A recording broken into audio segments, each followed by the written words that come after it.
Je ne parle que de ce que j'ai réussi à transformer, je ne vide pas mes poubelles chez les gens. Et cette phrase, elle a tellement résonné en moi parce que c'est exactement moi ce que je fais. C'est-à-dire que s'il y a quelque chose qui est difficile, où je sens qu'en fait ça va être un peu un exutoire, un poids pour les autres, je n'en parle pas, je vais voir un psy pour ça en fait. J'aurais pas d'apprentissage personnel que j'ai tiré à communiquer aux autres.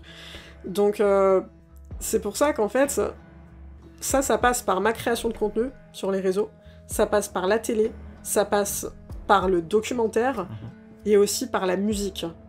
Je prends tous les porte-voix possibles pour faire en sorte qu'au moins une seule personne se sente moins seule, et sans prétention aucune, je sais que j'ai une histoire forte, qui fait que je peux aider soit des gens qui vivent ce que j'ai vécu, soit des gens qui ont vécu ce que j'ai vécu et qui n'arrivent pas à le transformer. Bonjour Dorit. Hello. Comment tu vas aujourd'hui? Ça va super et toi? Bah très bien, merci beaucoup.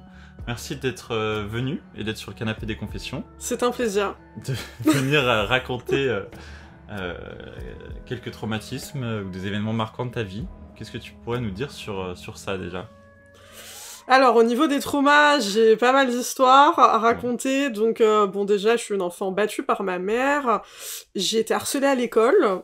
Et mon beau-père, qui finalement n'a pas vraiment eu de rôle dans ma vie, parce que je l'ai pas vraiment connu. J'étais vraiment bébé quand il était avec ma mère, j'étais petite. Il battait ma mère. Et j'ai des souvenirs, en fait, de ça.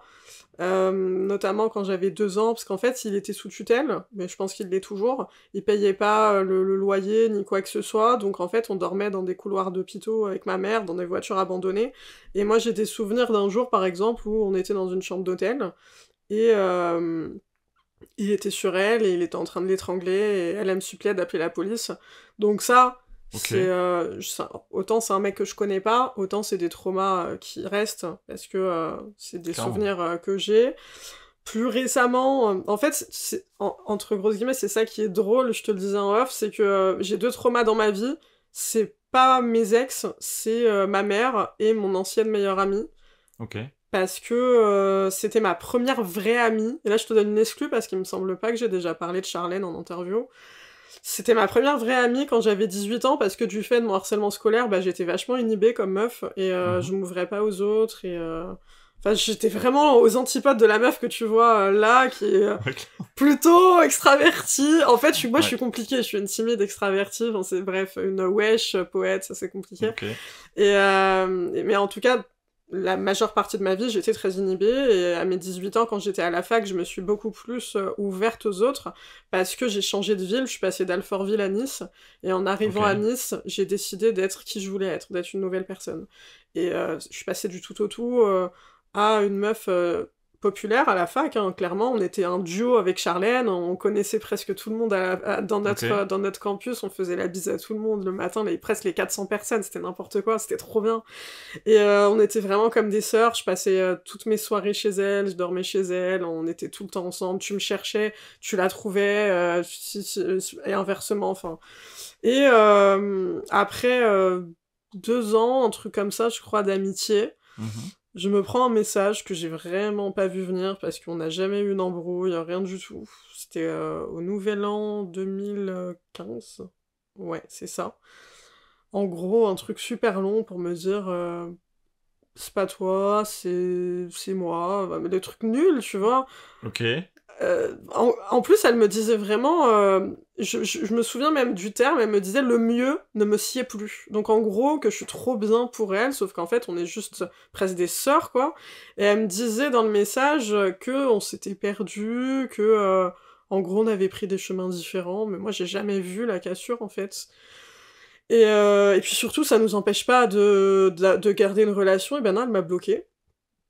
Elle m'a bloquée, j'ai jamais pu répondre à ce message, et en fait, le truc ouf, et c'est vrai que ça, les gens le savent pas, c'est que c'était en 2022, ouais, c'est ça, en 2022, on va dans une espèce de pâtisserie à Nice, en sachant que ça faisait 7 ans, tu vois, que j'avais pas vu Charlène, qu'on se parlait plus, que j'avais pas de nouvelles, rien du tout, parce qu'elle avait coupé les ponts.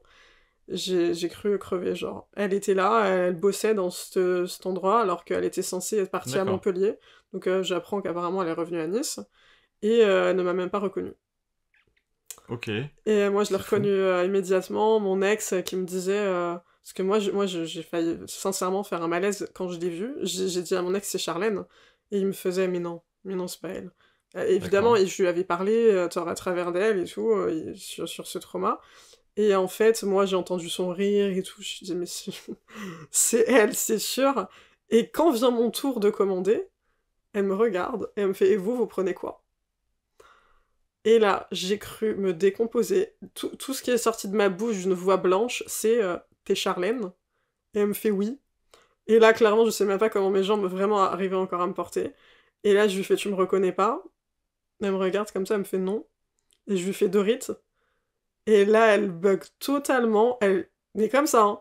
Et elle a eu une réaction que je ne comprends pas, que je ne comprendrai jamais, et qui corrobore peut-être toutes les hypothèses de mes potes, qui seraient peut-être qu'elle me kifferait, mais moi je n'y crois pas, parce que on dormait dans le même lit plein de fois, et genre elle était en soutif, et moi on était à moitié à poil, et s'il avait dû se passer un truc, il se serait passé un truc, tu vois.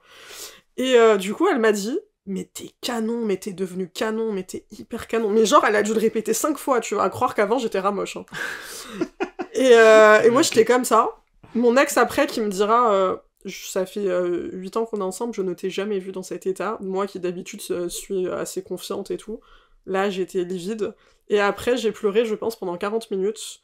Je suis sortie en fait du truc, je me suis mis dans un enfoncement de porte Ok. et je pouvais plus m'arrêter de pleurer, mais genre pendant 40 minutes, et il y avait mes potes qui me prenaient tous dans les bras et tout. Et donc ça a ravivé un trauma extrêmement difficile en moi, que je pensais avoir guéri, mais apparemment pas du tout, de la Ouais. revoir. Et j'ai une de mes meilleures potes, Nina, qui est allée lui donner mon numéro parce que j'ai laissé mon orgueil de côté, et je me suis dit, putain, il y a quand même 7 ans qui a passé. La meuf, elle est sans doute prête à enfin me donner des réponses. Pourquoi elle est partie de ma vie? Et peut-être que je savais pas, tu vois, à ce moment-là, si moi, je voudrais déjà revenir dans sa vie, parce que s'il faut, Ouais. le temps ayant passé, on n'a absolument plus rien à se dire, on est deux personnes fondamentalement différentes. Moi, je ne suis plus la Dorit de 2014, et autant elle, je pense que c'est la même chose, donc peut-être qu'on ne se comprend plus. Mais Oui. juste avoir des réponses. Et Clairement. du coup, je lui ai... ouais, elle m'a envoyé un message, quand même 2 semaines après que je l'ai revue.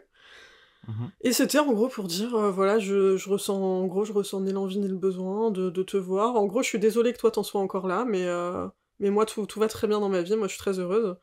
Bah en fait, meuf, c'est pas ça, moi aussi tout va bien dans ma vie, genre ma vie va bien, j'ai mon Mhm. taf, j'ai Ça. mes amis, tout ça. Je suis pas une vieille meuf qui te court après, juste je te demande rien, Et je lui ai répondu ça, je lui ai répondu, en fait, je te demande pas du tout qu'on soit amis à nouveau, je te demande juste des réponses si t'as eu un tant soit peu Oui. d'affection pour ce qu'on a vécu. Et en fait, non, clairement, de là, elle m'a bloqué et en Encore? plus, elle m'a... Ouais, ouais, parce que... Mais elle avait changé... Alors, c'est ça aussi. C'est que moi, j'ai dit, attends, c'est bizarre, soit elle a changé de numéro, soit elle m'écrit pas avec son portable. Et en fait, en allant sur WhatsApp, parce que tu sais, sur WhatsApp, t'as les photos des gens, Ouais, ouais. chose que tu n'as pas en SMS, je vois son mec. Donc en fait, mais tu sais que je Hmm. me dis, mais c'est quoi son putain de problème? Elle me prend pour une folle. Elle m'a écrit avec le portable de son mec. Et du coup, Ok. les autres théories de mes potes, c'est que son mec est jaloux maladif de moi, et que c'est son mec, en gros, qui a peur de moi, Ouais, et enfin, qui... depuis 7 ans. Oui, bah je sais pas. En tout cas, elle m'a bloqué après avec le numéro de son mec, alors que pour le coup, je lui ai vraiment répondu ça, en mode, je te demande rien, si ce n'est un café 30 minutes pour juste me dire qu'est-ce qui s'est passé il y a 7 ans. Et bah non, jamais. Donc Je trouve ça voilà. fou ces gens qui donnent pas Ouais, de nouvelles. J'ai deux trop. personnes comme ça qui me Je donnent plus de comprends. nouvelles et je sais pas T'étais pourquoi. proche d'eux, très très proche? Ouais, ouais, très proche. J'en ai deux très proches. Et j'ai pas de nouvelles du tout. Là, j'ai même envoyé un message il y a moins d'un an pour Je comprends l'anniversaire. En mode, pas. bah, est-ce qu'on peut se revoir? Surtout que la personne, elle a 46 ans. Non, mais je Et comprends je suis là, pas, bah, je comment te c'est jure. possible? Et du coup, je suis un peu choqué. Mais bon, je comprends pas. Bah Je non, suis parce choqué de que ces gens qui juste. Tu sais pas. bah, je sais pas, mais quand t'as eu de la complicité avec quelqu'un, Mhm. Enfin, quand je te dis c'était des rapports de sœurs, tu te dis, mais comment tu peux, genre, du jour au lendemain, comme ça, je te squeeze? Et c'est là où je me dis, en fait, peut-être je suis trop entière pour les relations avec les gens, je suis trop vraie, je suis trop loyale, et en fait, les Ouais. gens, ils sont pas comme ça, quoi. Tu sais, ça fait flipper parce que toi, tu te crois intuitive, tu te dis que tu cernes bien les gens, Ouais. mais en fait, pas du tout, quoi. Mais je comprends. Donc voilà, Je comprends énorme. bien. Mais Charlène, immense trauma. Et c'est là où on voit que l'amitié, parfois, ça prend beaucoup plus de place que l'amour. Oui, clairement. Non, c'est vrai. Mais c'est marrant du coup que tu sois quand même plus traumatisé par cette amitié. Après, est-ce que cette amitié, si on peut revenir un peu justement sur ton enfance, Ouais, bien sûr. parce que c'était assez lourd ce que tu nous as donné d'un coup, et Ouais. t'es parti sur, Ma t'es vie. parti sur, Ma sur, vie. ouais, sur du coup Charlène. Donc là, t'étais. Ah, mais Attends, j'ai même pas dit, je crois que ma mère, elle m'a mis... 1, 2, 3. J'ai même pas dit que ma mère m'a mis dehors à 18 ans, en plus, dans les Non, traumas. mais du coup, non, mais il y a rien. Pour ça, on va revenir un peu sur tout ça. C'est que. Donc, toi, tu fais des hôtels, c'est ça? Avec ton beau-père et ta mère? Ouais, C'est bah ça? ouais, parce que à chaque fois, ils payaient pas les loyers des apparts qu'on avait, donc on faisait des hôtels miteux. Moi, j'ai le souvenir d'un jour où il y avait, je sais même plus si c'était une taupe, un rat ou quoi, mais on était dans un hôtel miteux, je devais avoir 3 ou 4 ans, et ma mère en larmes dans l'hôtel qui me dit viens pas, viens pas, viens pas, et tu sais, t'es petit, tu viens quand même, hein. Et du coup, il y avait un animal mort énorme dans la douche, tu vois, mais ma mère a vécu l'enfer et moi avec, hein. Ok. À cause de lui, parce qu'il nous foutait dans la merde tout le temps. Mais ça a duré combien de temps cette relation avec ce beau-père? Bah, moi, je sais que, en fait, il vivait à Nice, et nous, Mhm. on était en région parisienne, donc Alfortville, Draveil, Viry-Châtillon, on a fait beaucoup de villes, Corbeil-Essonnes, voilà. Et en fait, ils étaient ensemble, sans être ensemble, du temps où je m'en rappelle. C'est-à-dire que le mec, il venait de Nice, il repartait, il venait, il repartait, et moi je me rappelle de plein de fois, tu vois, quand j'avais 4, 5, 6 ans, où il venait, et, bah, il disait ouais, je vais chercher des clopes, je reviens, il revenait jamais, en fait. Et moi, je l'attendais à la fenêtre, et genre, Ok. je voyais ma mère pleurer, je comprenais pas, en fait, je comprenais qu'elle pleurait parce qu'elle me voyait attendre. Mais parfois, j'ai vraiment passé des après-midi entières devant la fenêtre à attendre qu'il revienne, tu vois. Mais vous viviez où dans ces cas-là? À Alfortville, du coup, il venait de D'accord. Nice. Et donc, en fait, peut-être qu'à un moment, ils vivaient vraiment ensemble dans un appart, tu vois, mais j'ai pas connu ça, moi. Et... Moi, je le voyais venir, partir. C'est pour ça que je Ouais. dis que c'est un mec, je l'ai pas connu, en fait, vraiment. Ma mère me disait, c'est ton père. Moi, je pense, du coup, elle m'a fait croire pendant 24 ans que ce type était mon père. Et j'ai su que c'était pas mon père, du coup. Ah, c'était il y a pas si longtemps finalement. Ouais, quand j'avais 24, 25 ans, un truc comme ça. Ok. Ouais, ouais. Et donc cette personne était violente. Ta mère Ouais. était violente avec toi aussi ou... Ouais. D'accord. Et t'as une petite sœur, c'est ça? Ouais. Ok. Et comment ça se passait finalement pour toi? Comment tu te sentais dans cette situation familiale quand tu étais petite? Comment t'as grandi finalement dans ça? Et Bah, j'étais pas heureuse, hein. En fait, c'est bizarre. J'étais une enfant qui était sauvée par les livres, par le foot et par le dessin. Sans ça, je pense que j'aurais crevé, littéralement. Mais j'ai toujours été une enfant et une personne assez sombre, je crois, au fond de moi. En fait, moi, je suis quelqu'un de très ambivalent, c'est-à-dire que tu vas me rencontrer, le mot qui revient le plus souvent quand on parle de moi, c'est solaire, sauf qu'au fond de moi, j'ai énormément d'obscurité. Et avec le temps, j'ai appris à l'accepter et à plus chercher à Mhm. lutter contre ça, et même à considérer que ça fait partie d'une des plus belles parts de ma personnalité, parce que finalement, c'est ma sensibilité au monde, et surtout à un monde où j'ai grandi beaucoup trop vite, et où finalement, j'ai pas vraiment eu d'enfance. Parce que, en fait, moi, aujourd'hui, j'ai un grand problème à cause de mon enfance, c'est que j'ai un détachement lunaire à mes émotions. Je ne Ok. ressens plus du tout mes émotions, je suis complètement déconnectée de ce que je ressens. Que ça soit le positif ou le négatif, c'est comme si je me voyais tout le temps de l'extérieur, en fait. Mhm. Ok. Et ça, c'est du fait que j'avais une mère qui, à 8h30 le lundi, pouvait me dire « Je t'aime, t'es l'amour de ma vie, je parle de toi à toutes mes amies, je suis trop fière de toi », et 30 minutes plus tard, pouvait me dire t'aurais dû mourir, j'aurais dû t'avorter, t'aurais jamais dû naître. Et je prie Ok. Dieu tous les jours que tu meurs. Donc quand t'es enfant, que Oui, ça t'as va. 6, 7, 8 ans et que t'entends ça, t'es obligé de mettre un masque énorme pour te protéger et vraiment de te mettre dans ta bulle. Et le problème, c'est que quand t'as vécu comme ça pendant 18 ans, c'est pas un interrupteur où tu choisis de C'est ça. rallumer les émotions. Donc aujourd'hui, je le sais, je le ressens, j'ai un détachement émotionnel énorme. Mon ex, on s'est séparés après 8 ans de mariage et 9 ans de relation. Quelques mois avant qu'on se sépare, il m'a dit ça fait 9 ans qu'on est ensemble, je ne t'ai jamais vu en colère. Vraiment. Ah oui, d'accord. Ah non, mais j'ai un contrôle impérial de mes émotions. Je suis la meuf qui ne peut pas perdre le contrôle. Parce que j'ai appris à les catégoriser, à les mettre dans une boîte avec ma mère. Donc ça, en même temps, c'est une force parce que tu vois, aujourd'hui, dans mon métier, dans la télé, bah, il faut avoir une gestion émotionnelle très, très, très bonne. Oui, C'est un métier difficile de ce point de vue-là, tu peux te laisser assez facilement impressionner. Moi, je sais que... Enfin, après, c'est assez ambivalent ce que je te dis, parce que après, la télé, c'est différent, ça se mêle à une autre problématique. À la base, moi, j'ai eu du harcèlement scolaire, donc d'avoir des regards sur moi, ça a été difficile pendant longtemps en télé, et maintenant, ça va beaucoup mieux. Mais en tout cas, du point de vue gestion des émotions, tu vois, c'est assez ambivalent parce qu'à côté de ça, je peux me considérer comme quelqu'un qui correspond à l'hypersensibilité.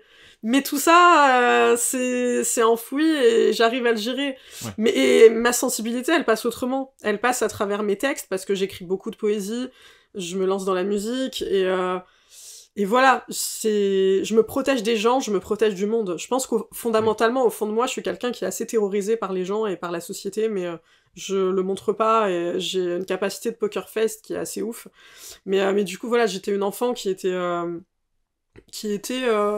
dans un mécanisme de protection obligatoire et nécessaire à sa survie. Par rapport à ma sœur, j'ai une relation qui est hyper compliquée parce que elle est née avec un handicap mental. Okay. Et j'en ai beaucoup souffert en fait de ça parce que elle m'a pris en modèle. Ah oui, ok. Voilà, depuis toute petite, et ça a été un enfer. Littéralement, je pèse mes mots, ça a été un enfer pour moi parce que à chaque fois que je faisais quelque chose, il fallait qu'elle le fasse aussi. Donc typiquement, j'allais jouer au foot, il fallait qu'elle vienne avec moi. Si je marquais un but, il fallait qu'elle le marque. Si elle le marquait pas, il fallait que je fasse exprès de rater mon but. Sinon, en fait, ma sœur avait je sais pas aujourd'hui, mais en tout cas, elle avait des comportements extrêmement violents. Alors, moi, non. Je pense que c'est du fait qu'elle m'admirait, mais en tout cas, par rapport à ma mère, j'ai assisté à des scènes extrêmement violentes. Enfin, les deux, elles se battaient, enfin, tu vois, c'était vraiment ambiance confession intime. Non, mais vraiment, tu vois, sans méchanceté, hein, mais moi, je regardais ça, mais je me disais, mais qu'est-ce que je fous là? Mais c'est pas ma vie, c'est pas ma famille, quoi. Mais je te promets, T'es déjà très jeune, en plus. Ah, mais depuis toute petite, je les regardais et je me disais, mais je n'ai rien à faire dans cette famille. Je n'ai rien à faire avec ces gens. Et quand je faisais un dessin, et que il fallait qu'elle en fasse un, et si je le réussissais, et que elle le ratait, il fallait que je déchire mon dessin. Non, mais c'était que des trucs comme ça. Ouais. Que des trucs comme ça. Quand j'étais sur Skyblog, il fallait qu'elle se fasse aussi des Skyblogs. Ouais, Skyblog. Et et si j'avais un post qui était viral et que elle, son post il marchait pas, il fallait que je supprime mon article, c'était un enfer. Le pire souvenir que j'ai par rapport à ma sœur, c'est un truc où j'ai mis du temps à me décider et à trouver le courage de le faire. C'est un concours de dessin du journal de Mickey. Okay. Je sais pas si ça existe encore, mais à l'époque, ils faisaient des concours d'enveloppes. C'est-à-dire que il fallait que tu dessines l'enveloppe, En fait, vraiment, tu prends une enveloppe vierge et tu dessines une enveloppe en entier avec des Donald, des Mickey, des Minnie et tout. En gros, tu customes une enveloppe. Et la plus belle enveloppe était mise à l'honneur dans le courrier des lecteurs. Et moi, j'osais pas. Et à un moment, je me suis dit, allez, je me lance, tu vois. Et j'avais... ma sœur, elle devait avoir quoi, 4 ans, du coup, on a 6 ans d'écart. Ouais, j'avais 10 ans. Okay. Et je fais une enveloppe sublime. Je passe 3 jours à la faire, j'en suis trop fière, elle est prête à partir, et ma sœur, elle rate son enveloppe. Parce qu'évidemment, si je fais une enveloppe, il faut qu'elle en fasse une. Et du coup, elle me dit, il faut que tu la déchires. Et pour la première fois, je lui ai dit non. Parce que, en fait, comme elle s'en prenait pas à moi, mais qu'elle s'en prenait à ma mère, d'habitude, je voulais pas, tu vois, créer une guerre comme ça. Et là, je lui ai dit non. Et là, elle commence à tout casser dans l'appart. Et ma mère qui vient et qui me menace à moi de me fracasser. Parce que autant ma mère ne s'en prenait jamais à ma sœur, parce qu'elle avait peur d'elle. Mais c'était un triangle en fait. Ah oui. Mais ta sœur s'en prenait à ta mère et ta mère s'en prenait à toi. Oui, parce que moi j'étais la victime. Moi, j'ai une sainte horreur de la violence. Je déteste la violence. C'est un truc, je ne peux pas. Parce que j'ai vu des schémas violents et pour le coup, j'ai jamais rendu un coup à ma mère et je n'en rendrai jamais à personne d'ailleurs. Et la violence, je ne peux pas. Et du coup, ma mère le sait, donc pour le coup, elle se défoulait à mort sur moi, et voilà. Donc du coup, elle m'a menacé de me fracasser si je déchirais pas mon enveloppe, donc j'ai déchiré mon enveloppe. Et ça a été épouvantable pour moi. Ça pour le coup, c'est un trauma aussi. Et donc voilà, une relation très compliquée avec ma sœur de ce fait-là. Clairement. Et juste parenthèse, excuse-moi. Non, mais je finis pour l'enfance. non, est-ce que justement vous aviez un logement fixe à ce moment quand même précis, à un moment donné ? Ouais, on avait un... En fait, à la base, moi, j'ai grandi dans un premier HLM à D'accord. Alfortville jusqu'à mes 6 ans. Et en fait, quand j'avais 6 ans, c'est là que ma sœur est née, avec ce mec-là, donc Richard, donc le mec de base que ma mère faisait que fuir, hein. Et puis, elle a recraqué un jour, elle lui a donné notre adresse dans Hmm, cet endroit. ok. Il a suffi d'une fois où je le saurais des années plus tard, elle a été conçue dans la violence, D'accord, si ok. tu vois ce que je veux dire. Mhm. Et moi, j'ai assisté à ça, parce qu'en fait, j'étais dans le salon, et ils étaient dans la chambre, et moi, j'entendais des bruits, et tu sais, t'as 6 ans, tu sais pas ce qui se passe. Donc, du Ouais. coup, la porte était entrouverte, et moi, je savais pas ce qui se passait, et du coup, en fait, j'ai su des années après que j'avais assisté à un enfant conçu dans la violence. Voilà. D'accord, ok. Donc ma mère a décidé qu'à partir de ce jour-là, et du coup, moi j'avais pas compris pourquoi, et aujourd'hui je comprends, elle a décidé qu'il fallait plus jamais qu'il nous retrouve, donc elle s'est enfuie de cet appartement avec Hmm. moi, euh, quand ma sœur est née.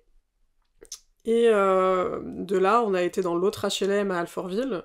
Et là, j'y suis restée, j'ai grandi de 7 à mes 18 ans du coup. 17 ans, parce on est parti à Nice quand j'avais pas vraiment 17 ans, j'allais les avoir, mais en gros, j'avais 17 ans. Ouais. Et ok, d'accord. Et est-ce que, donc là tu parlais aussi de harcèlement scolaire, est-ce que c'est lié forcément au fait que t'avais tellement une situation familiale compliquée que tu te mettais aussi dans ton coin, et comment tu vois la chose par rapport à ça?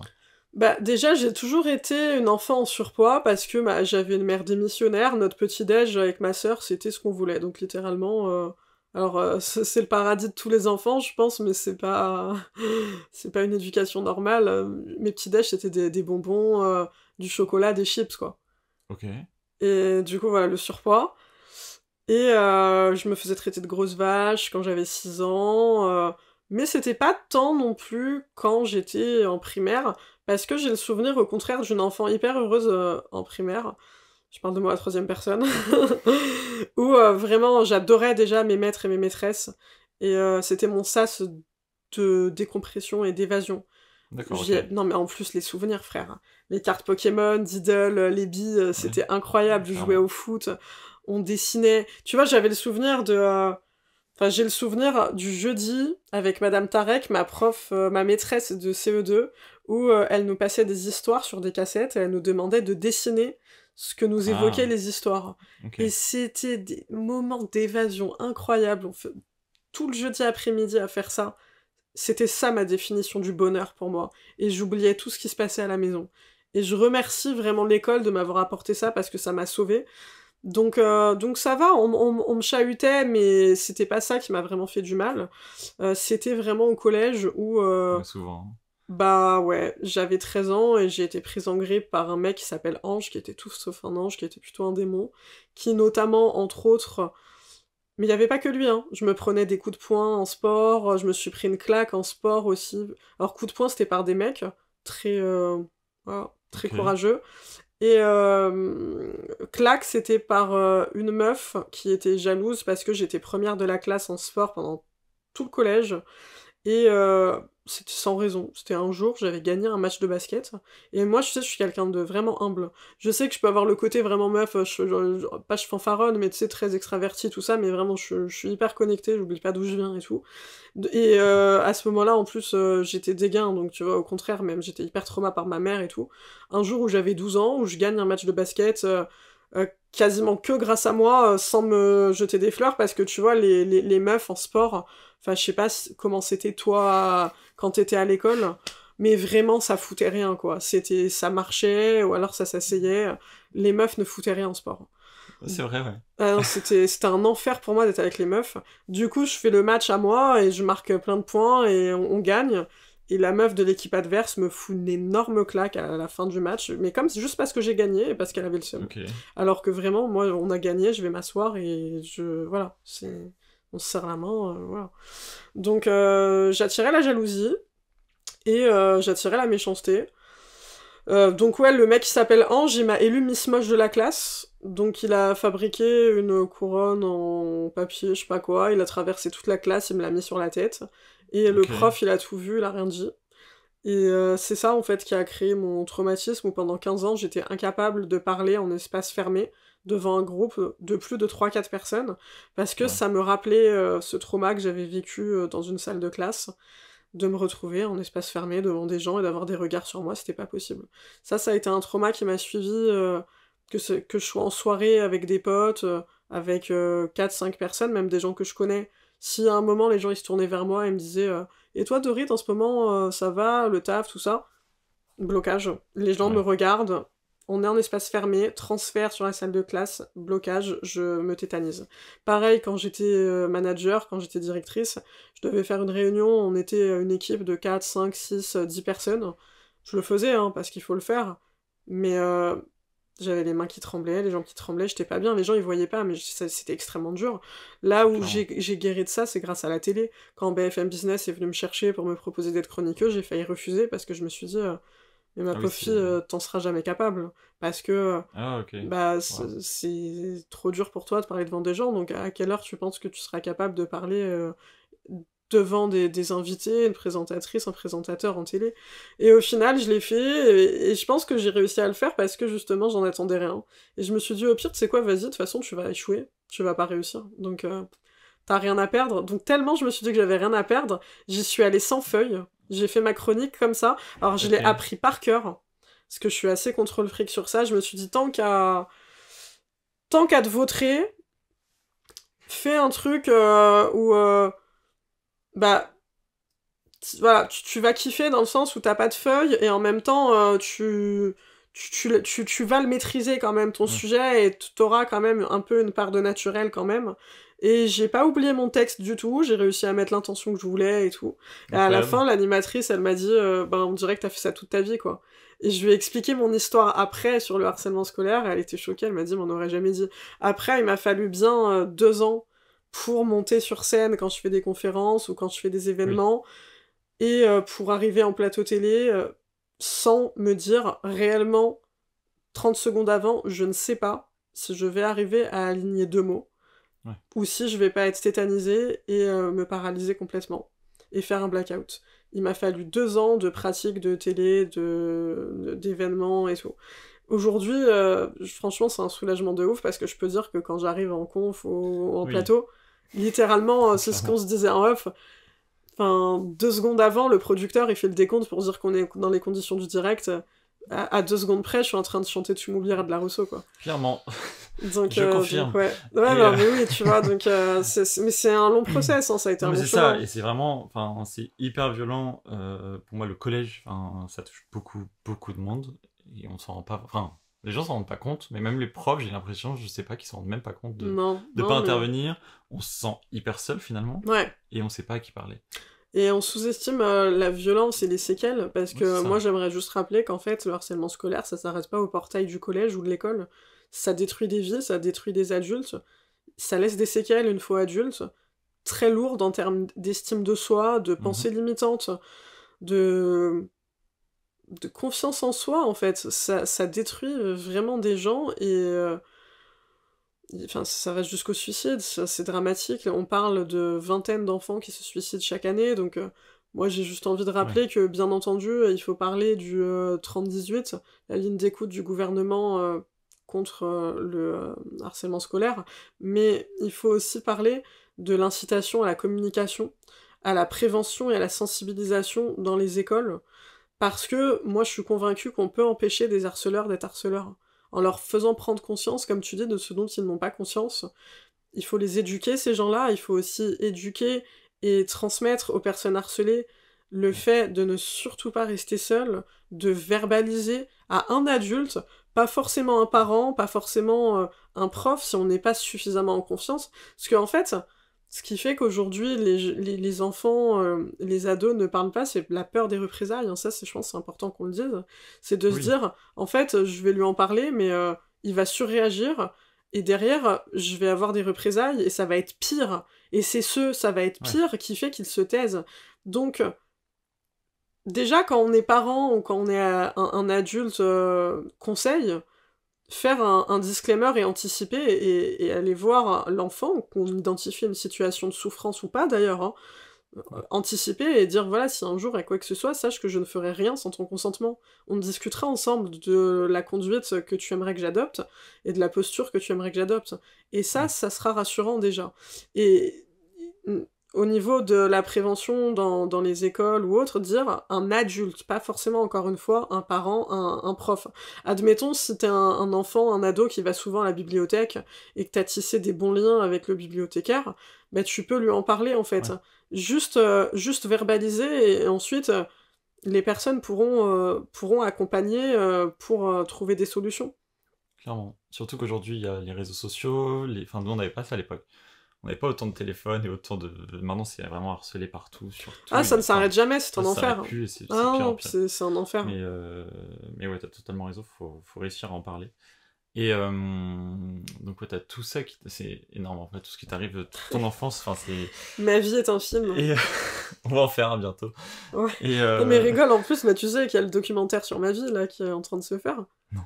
Mais tu savais pas? On en parle, non? Bah, on en parle maintenant ou après si tu veux, mais ouais, il y a un réalisateur qui m'a proposé de faire un documentaire sur mon histoire, c'est une dinguerie. Voilà, vous avez tout le script là, maintenant. Il parle de le vendre à Netflix, on parle déjà des droits internationaux et tout, enfin c'est un truc. Je veux bien jouer dedans, il y a aucun problème.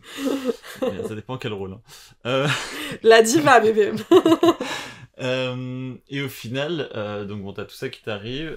Juste, parenthèse, tu m'as dit que du coup t'étais à la fac, parce que t'as rencontré Charlène à la fac. À quel moment est-ce que parce que t'as aussi dit que t'es partie de chez ta mère à 18 ans, enfin que t'es partie, on t'a viré à 18 ans. À quel moment tu vas à la fac? Avant qu'on te vire, du coup?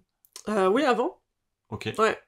Et là, je vais faire un parallèle sûrement très mauvais, je sais pas. Est-ce que entre donc Charlène et l'amitié que tu arrives à avoir avec Charlène et la situation que tu as dans ta famille, est-ce que justement tu te rattaches pas au début à Charlène comme justement une sauveuse entre guillemets qui t'écoute, qui te comprend et la sœur que t'as jamais eue avant? Bah clairement, si j'avais pas eu Charlène, ça aurait été encore plus difficile de gérer toutes les humiliations que je vivais avec ma mère à Cannes-la-Boca, parce qu'on vivait à Cannes-la-Boca. Je parle vraiment d'humiliation parce que un jour sur deux, en fait, elle me reprenait les clés, en sachant que c'est moi qui lui ai trouvé cet appartement, parce qu'on n'est pas parti d'Alfortville dans des conditions normales. Ma mère, il faut savoir que comme elle a vécu l'enfer quand elle était petite, bon, elle a reproduit le schéma, ma psy Denise te dirait que je lui cherche des excuses et que j'ai trop d'empathie, mais j'ai beaucoup d'empathie envers ma mère. Et en fait, la violence était constante. Parce que quand on est parti d'Alfortville, elle était dans ce schéma de crise d'ado, si tu veux, où c'est comme si en fait elle rattrapait toute l'enfance et toute l'adolescence qu'elle a pas eu en Israël, et elle était toute la journée à écouter de la techno, à écouter de la dubstep, et elle voulait plus rien faire à la maison. Donc moi clairement j'étais la mère de ma mère, j'étais la mère de ma sœur, et du jour au lendemain elle a dit je rends notre appartement et je vais aller à Cannes. On va aller à Cannes parce que c'est mon rêve, et tout simplement, voilà, sans projet, en sachant qu'elle était au RSA. Voilà, donc c'est moi qui appelais des tonnes et des tonnes de propriétaires sur le Bon Coin pour trouver un appartement. Voilà, je vais essayer d'être rapide sur ça, mais j'ai pas trouvé quelqu'un qui voulait nous louer un truc définitif. Donc c'est moi qui ai trouvé le Airbnb dans un premier temps à Antibes. Ensuite, je continuais d'appeler pour des logements définitifs, ça ne donnait rien. J'ai trouvé un deuxième Airbnb au Canet. Ensuite, elle me regarde la bouche en cœur. Elle a passé 0 coup de téléphone. Hein. Elle a appelé 0 propriétaire. Hein. Ma sœur, avec son handicap, qui faisait que pleurer, parce qu'en plus, elle a besoin d'un cadre sécure. Alors là, clairement, on est tous à la rue. Et du coup, elle me regarde la bouche en cœur au bout du deuxième Airbnb.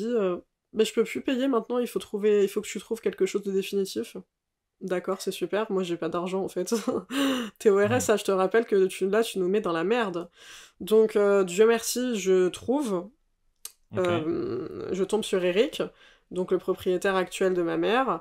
Et tu sais que c'est très difficile, hein, sans me jeter des fleurs. J'ai passé plus de 600 appels. Tu dois garder la même énergie, la même envie et le même discours avec tout le monde, parce que tu sais pas si c'est pas l'appel qui peut tout faire basculer pour toi. Oh, mais moi, toute ma vie, c'est travailler un mental de ouf. Hein. Et du coup, je tombe sur Eric, au bout du peut-être 400e appel, comme quoi il faut jamais abandonner, qui me dit bah écoutez, vous exprimez bien, voilà, j'ai envie de vous rencontrer. Donc, fait complètement lunaire, c'est moi qui dis à ma mère, tu te tais, tu ne dis rien, c'est moi qui parle. Ok. Sinon, tu vas lui faire peur. Donc, on y va, et bon, au final, il est assez chill, donc... parce que, tu sais, ma mère, elle est vraiment... Mais ma mère, elle est Affida Turner à fond, je pense que tu te rends pas compte. Hein. Elle peut faire très peur. Hein. Donc, au final, ils discutent entre eux, et ils fit bien et tout. C'est une bonne patte, le mec. Et il me dit, par contre... tu sais, il parle que à moi. Côté business à part, il parle que à moi, alors que moi, j'ai 17 ans, je vaux rien, mais Ok. bref. Et il me dit, je suis pas seule à décider, parce que on a acheté avec ma femme. Donc, Ah. elle est pas comme moi. Moi, humainement, j'ai envie de vous aider, j'ai envie de vous faire confiance. Mais elle est très très pragmatique, elle est très factuelle, Ouais. et ce qui est parfaitement normal, hein, et elle veut un dossier béton, béton, béton, donc ça va être difficile. Mais je vous appelle à 16h pour vous donner ma réponse. À 16h, il m'appelle à moi. Il m'appelle à moi. Il appelle pas ma mère pour me dire oui. Donc, madame me mettra à la rue de l'appart que je lui ai trouvé, ce qui est absolument ironique. Et effectivement, ses derniers mots, quand elle m'a mis à la rue, en plus, c'était j'espère que tu vas te faire violer. Ok. Donc ça, c'est la dernière humiliation en date, mais sinon, les humiliations quotidiennes, c'était elle me prenait les clés un jour sur deux, en me disant rappelle-toi que t'es pas chez toi. Donc tu vas interphoner comme le facteur quand tu veux rentrer. Et tu vas taper à la porte. Ah, mais C'est hyper étrange quand même. ouais, mais je pense que ça la faisait kiffer. Donc, sans Charlène, ça aurait été hyper dur de survivre à tout ça. Ouais, Donc, je clairement. passais vraiment mais des semaines entières chez elle. Hein.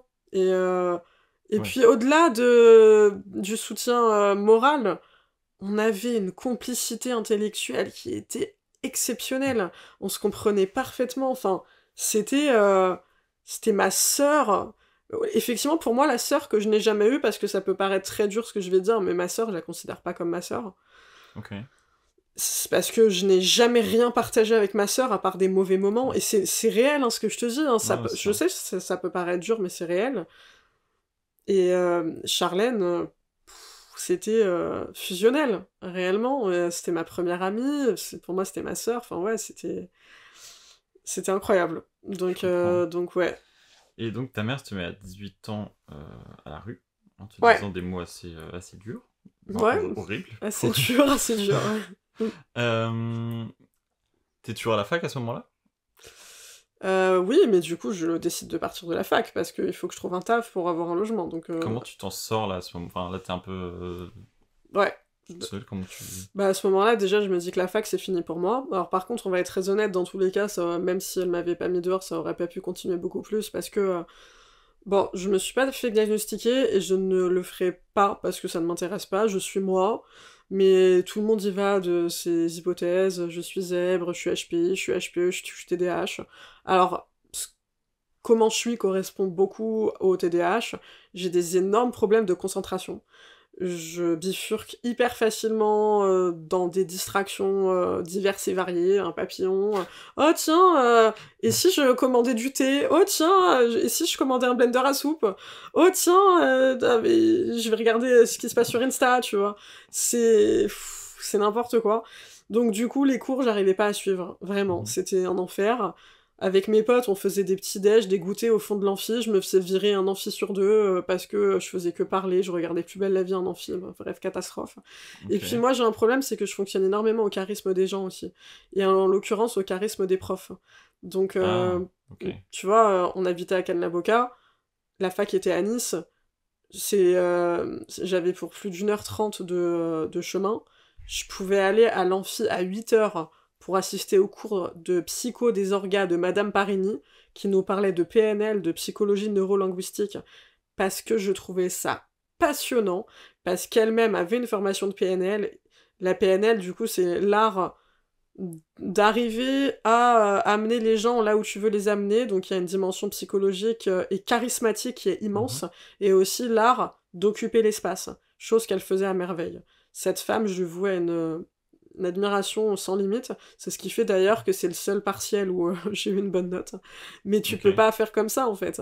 Les autres profs n'avaient pas de charisme, désolé pour eux, mais du coup, j'écoutais rien et je connectais pas avec eux. Et moi, si je connecte pas avec l'énergie d'une personne, j'arrive pas à l'écouter. Alors maintenant, beaucoup plus parce que j'ai travaillé dessus, et sinon t'es dans la merde, en fait, surtout en télé. Si, Dieu sait qu'on n'a pas des invités qui sont toujours, avec une énergie ouf, mais t'es obligé de les écouter. Et mais voilà, en tout cas, je me suis dit, j'arrête totalement les études. Et à ce moment-là, il fallait que je trouve un logement, un taf. Donc ce que je fais, c'est que je mets un statut Facebook de désespoir, en mode, j'explique pas ce qui se passe, mais je dis, j'ai besoin de façon urgente de trouver un logement et un taf, donc est-ce que quelqu'un a des plans? Et j'ai ce que je pensais être un ami qui me contacte, Vraiment, je pensais que c'était un ami, hein. C'est une des premières personnes avec qui je m'étais liée en arrivant dans le sud, et on avait une bête de complicité et tout. Donc je pense que t'as compris que ça va dégénérer. Et, oui, toujours, sinon c'est pas drôle. Voilà. Et il me dit, viens chez moi, ma meuf elle est enceinte, on est à la chambre du bébé, donc en gros jusqu'à ce qu'il naisse, donc t'as la chambre quoi, et t'es la bienvenue, tu sais à quel point je t'adore et tout, et en plus maintenant je suis commerciale dans une agence d'intérim, donc t'inquiète, je te trouve du taf et tout. Donc moi je me fais, vas-y, trop bien, genre bon plan, de ouf, en plus Seb je l'adore, tu vois. Donc je vais chez lui, sa meuf me déteste, elle est extrêmement jalouse parce on s'entend super bien avec Seb, mais moi en fait je suis lesbienne, et il le sait, et elle le sait, mais bon, elle me déteste quand même, donc super. Il y a des gens bizarres quand même, hein. Ta mère te met dehors, t'es très mal dans ta vie et tout, et les gens arrivent à te faire te sentir mal parce qu'ils sont jaloux de toi. Alors que t'es enceinte de ton mec et que je suis lesbienne. Enfin, je me dis, mais il y a des gens très très chelous, hein. Clairement. Et Seb m'emmène à son agence d'intérim. Moi, je m'effondre en larmes parce que je suis encore très fragile de la situation par rapport à ma mère et tout. C'était compliqué, mais il me propose quand même Il me propose en fait un contrat bizarre. C'est une espèce d'alternance où t'es payé largement moins qu'une alternance. Une alternance en moyenne c'est 800, 900 minimum. Là, t'es payé à peine 600 balles. Et en gros, le deal, c'est que je suis serveuse dans une crêperie et qu'en parallèle, j'obtiens un diplôme de commerce, mais qui est pas reconnu par l'État. C'est un truc hyper chelou. Donc c'est le plan qu'il me propose. Étrange. Ouais, et moi je m'apprêtais à accepter parce que j'avais que ça, sauf qu'en parallèle, je dépose des CV dans tout Jean Médecin, donc l'avenue principale de Nice, et je suis rappelée par ce qui deviendra mon premier taf, la librairie où j'ai bossé 3 ans, en sachant que moi j'ai toujours aimé les livres, donc ça pèse pas beaucoup plus lourd. C'est là, la responsable est honnête, elle me dit le fixe est à 700, après il y a des primes, il y a les heures sup, tout ça. En réalité, j'ai jamais été à 700, au minimum j'étais à 800, et la plupart du temps j'étais à 900, voire 1000 euros par mois, et c'est un CDI. Et c'est ce que je voulais du coup.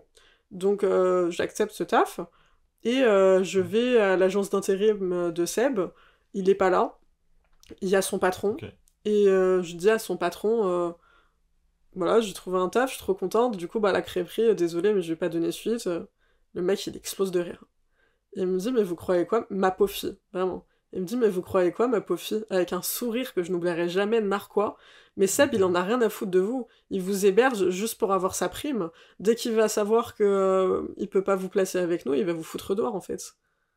Trop étrange. Et là, je me dis, mais en fait, je peux pas y croire.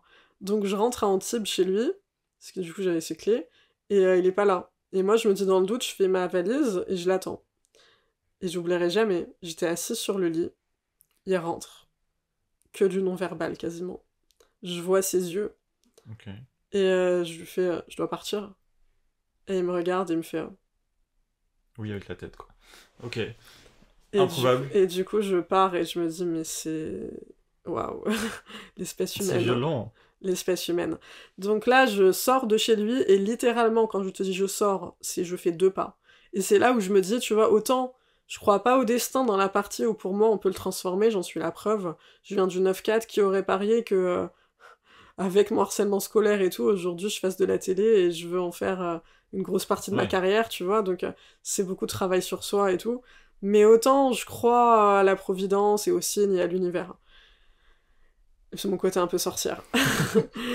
Je fais 2 pas en dehors de chez Seb. Je Mhm. reçois un SMS d'un de mes amis qui vit en Corse, qui s'appelle Gilles, qui me demande tout bêtement Coucou, ça va? Et là, je lui fais non, ça ne va pas du tout. Je suis à la rue, à nouveau.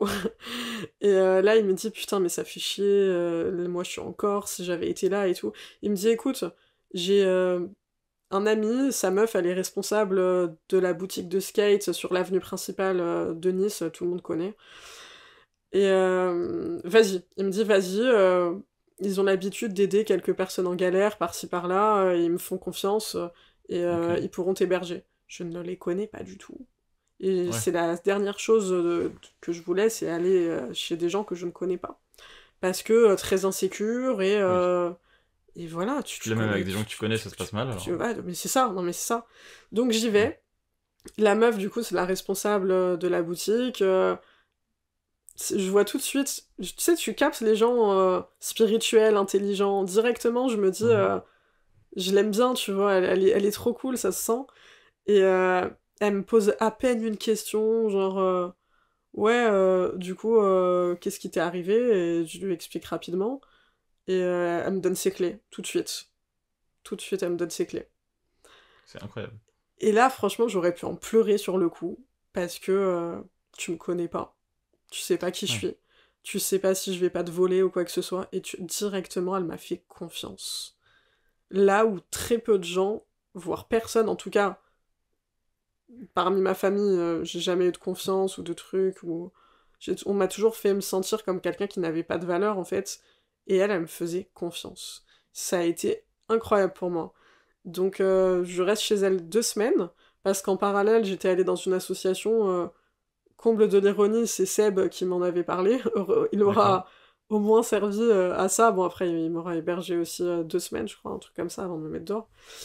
Et du coup, j'étais allée dans cette association pour demander à être hébergée. C'est une Ouais. association pour jeunes sans-abri à Nice qui s'appelle Acte Jeune, qui fait D'accord. partie de la branche Fondation de Nice. Et ils hébergent personne dans l'urgence, c'est-à-dire qu'ils te reçoivent, ils te font des tests psychologiques pour voir si Hmm. en gros, quand ils t'hébergent, tu vas pas tout casser, quoi.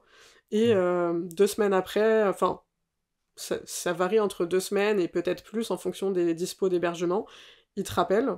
Ok. Donc moi, au bout de 2 semaines, ils m'ont appelé et ils m'ont proposé d'être hébergé en hôtel meublé. Donc du coup, Eléa, Eléa, c'est celle qui m'a hébergée, que j'oublierai jamais d'ailleurs, hein, vraiment, parce que bah, c'était mon modèle managérial, hein, et ça l'est toujours. Moi, Ouais. à chaque fois quand je parle de bon management, je pense à Eléa toujours. Eléa, on parlait beaucoup le soir, hein. C'est quelque chose aussi que j'oublierai jamais, c'est son humanité, tu vois, c'est qu'elle m'a jamais fait me sentir cassos ou dans la Ouais. précarité ou en trop. Ils avaient des soirées avec leurs potes, ils m'emmenaient toujours avec eux. Et D'accord. tous les soirs, elle venait, on discutait. Enfin, j'étais sa pote en fait. Et elle me racontait, par exemple, une anecdote de management où bah, les dirigeants du shop de skate, Mhm. ils lui avaient demandé de prendre une prime que elle, parce qu'elle avait explosé le chiffre, mais pas les vendeurs, hein. Et elle avait refusé. Elle avait dit c'est hors de question, ils ont charbonné autant, voire Ouais. beaucoup plus que moi. Et eux, ils lui ont dit bah c'est ça ou rien. Donc elle a pris la prime, elle leur a donné à eux. Elle a rien gardé Incroyable. pour elle. C'est ce genre de manager-là, Eléa. Et elle t'en parle. Même, tu vois, il y a des gens, ils pourraient te le raconter pour se la péter. Non, elle t'en parle en mode, mais on dirait, moi, je vais faire ça, jamais de la vie, tu vois. Elle Ouais. est simple. Et putain, c'est un exemple, cette meuf. Et bref, c'est une femme hyper inspirante pour moi. Elle était à mon mariage, évidemment. Mhm. Et l'immense fierté aussi, bah, maintenant elle est partie à La Réunion, mais D'accord. l'immense fierté de lui avoir envoyé mon livre, Ah oui. 10 ans après, parce que, bah, tu vois, enfin, ma maison d'édition, c'est normal, ils m'ont dit, ouais, le livre fait une liste, en gros, d'influenceurs qui pourront booster la campagne de promo et tout. Moi, je suis une très mauvaise influenceuse, parce que tous les gens à qui je l'ai envoyé, c'est les gens qui m'ont aidé 10 ans auparavant. Myriam Bernouti, mon assistante sociale de la mission locale de Nice, chez qui j'ai débarqué en pleurant quand ma mère m'a mis dehors. Karen Klopman, mon assistante sociale d'Actes Jeunes, qui m'a placée dans l'hôtel meublé. Et Léa, tu vois, enfin, ma conseillère Pôle emploi, et tous ces gens, Nathalie Lima, tous ces gens que je viens de te citer, aujourd'hui, ce sont des amis. Ce sont des amis, on s'appelle mon bébé, mon cœur. Ah non, mais vraiment, ma puce, ce sont vraiment des amis. Alors, Eléa, on n'a jamais eu ce rapport assisté-assistant, mais Myriam, forcément, si, la mission locale, Pôle emploi, l'assistante sociale d'Actes Jeunes. Aujourd'hui, on est d'égal à égal, parce que je m'en suis grave sortie, tu vois. Et on est vraiment amis. Et on se fait des expos ensemble et tout. Je suis allée manger chez Myriam. Je discutais avec ses filles et tout. C'est un truc de ouf. Myriam qui vient à mes dédicaces. Enfin, tu vois, c'est la fierté, la fierté. Et du coup, au bout de 2 semaines, je pars de chez Léa, l'hôtel meublé, il est infesté de punaises, mais c'est pas grave, t'as un toit sur la tête. Et puis ensuite, Karen, du coup, d'Actes Jeunes, qui m'appelle, et qui me dit, bah, on a une place pour toi, parce que c'est temporaire, l'hôtel meublé, hein. On a une place pour toi en foyer de jeunes travailleurs. Donc là, du coup, je bascule en foyer de jeunes travailleurs, et j'y reste 3 ans. Jusqu'à ce que... D'ailleurs, mon ex a vécu en partie avec moi là-dedans. D'accord. Bah, j'ai un peu pris des risques. Normalement, tu n'as pas le droit, parce que moi, j'avais un studio, et... alors, d'ailleurs, tu sais que ça, je crois que ça, j'en ai jamais parlé, mais... quand j'ai passé l'entretien d'évaluation avec le patron du foyer de jeunes travailleurs, j'étais au bord des larmes tout le temps, et je lui ai fait répéter environ, je pense, 10 fois qu'il allait pas me mettre dehors. D'accord. Je lui ai demandé vraiment, mais c'est sûr que je peux plus être dehors, c'est sûr que vous allez pas me mettre à la rue. Et je pense que lui, il a l'habitude de voir des gens en précarité, mais je le sentais même lui étonné. J'ai l'insécurité. J'avais... Tu peux même pas imaginer à quel point j'arrivais pas à me dire que c'était fini, en fait, tout ça. Et que ça y est, j'avais... Alors, c'est pas fou, hein. J'avais pas le droit de rajouter le moindre meuble, j'avais même pas le droit de déplacer des meubles, c'est un foyer, hein. Mais j'ai un toit à moi, en fait. Alors, maximum, Karen m'avait dit, t'as le droit d'y rester 1 an. Au final, j'en ai fait 3 et il m'a rien dit. Et du coup, par rapport à mon ex, en fait, le truc, c'est que moi, j'étais un peu le modèle pour Khalil, donc le patron du FJT, parce que je payais toujours mon loyer. Ah non, mais moi, y a pas plus responsable que moi. J'ai la valeur de l'argent, et c'est tellement... Pour moi, mon pilier sur Terre, c'est d'avoir un endroit à moi où personne ne peut me mettre dehors. C'est d'ailleurs pour ça que j'ai acheté mon appartement comptant. Parce que j'ai un traumatisme énorme de toute cette précarité-là, et je veux me dire que plus personne ne peut me mettre à la rue. Ça. Et je payais toujours mon loyer, il y avait aucune histoire, et donc à chaque fois qu'il y avait des réunions avec les gens, avec les jeunes du foyer et tout, Khalil, il me prenait en gros comme référente, il me demandait toujours de venir et tout, et je pense que c'est ce qui m'a sauvée, parce que à un moment, il me convoque et il me dit « T'as pas quelque chose à me dire ?» Et effectivement, il y avait mon ex qui était là depuis 1 semaine et qui faisait des allers-retours avec les clés. Donc moi, j'ai pris les devants un peu, je lui ai dit... Je savais pourquoi il me convoquait, donc moi j'étais venue avec sa pièce d'identité, et je lui ai dit « Bah oui, bah tiens, bah, je voulais t'en parler justement !» Et ben je suis avec quelqu'un maintenant, et il m'a dit « Ok, bah... pas de souci, par contre, tu peux plus rester dans le studio, donc on va te faire monter d'un étage, et juste, il nous a donné un 2 pièces. » D'accord. Donc trop cool. Et puis de là, j'ai quitté mon taf, qui d'ailleurs était un taf profondément toxique, pendant 3 ans. Et j'ai été directrice administrative, je gérais la partie procédure, les stocks, le coffre du magasin, le pôle caisse aussi. D'accord. Et du coup, j'étais beaucoup mieux payée, et c'est ce qui nous a permis, avec mon ex, d'avoir le magnifique 2 pièces en plein centre-ville de Nice, quartier Libération, le meilleur quartier. Sûrement. Ouais, vraiment, je te conseille. La gare du Sud. Ok. Et du coup, bah, c'est l'appart que je viens de quitter parce que j'ai divorcé et que j'ai laissé à mon ex. Où, bah, finalement, j'ai vécu, du coup, de 2016 à, là, 2023. D'accord. Voilà, Ah oui, jusqu'au moment du divorce où je me suis barrée. Ok. J'ai une question depuis tout à l'heure qui... Parce qu'en fait, juste Charlène, on va y revenir après. Non, mais tout ce que tu veux.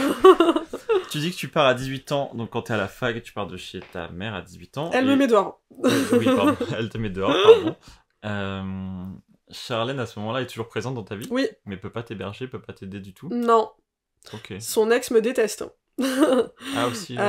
En fait, au moment où... Alors, attends, au moment où ma mère me met dehors...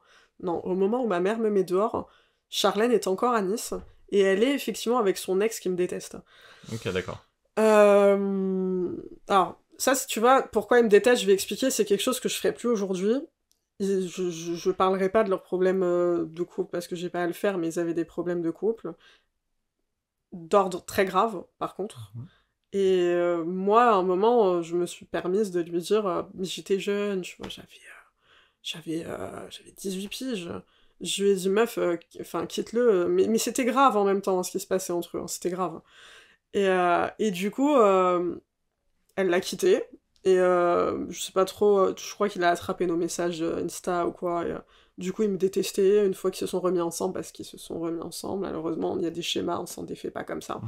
Donc du coup, elle me disait 1 milliard de fois, elle m'a dit, mais si je vivais pas avec lui, je t'aurais hébergé 1 million de fois et tout, et ça m'emmerde et tout. Ok, Et d'accord. d'ailleurs, elle m'avait fait une face bizarre, mais c'est ce qui était l'hypothèse de mes potes, comme quoi elle me kiffait, mais qu'elle m'en a jamais parlé, mais moi j'y crois pas à ça. C'est que tu vois, ça c'est un message, je m'en suis jamais remise. Tu sais, c'est un truc, je me dis, mais c'est bizarre de dire ça à tes potes. À un moment, on discutait, et sur Messenger, et sans aucune raison, elle me faisait... Tu sais, on était un peu dans des déclats d'amitié, tu vois. En mode, putain, meuf, je te kiffe trop et tout. Et elle me faisait... mais j'ai quand même quitté un tel, donc son prénom, pour Mhm. toi. D'accord.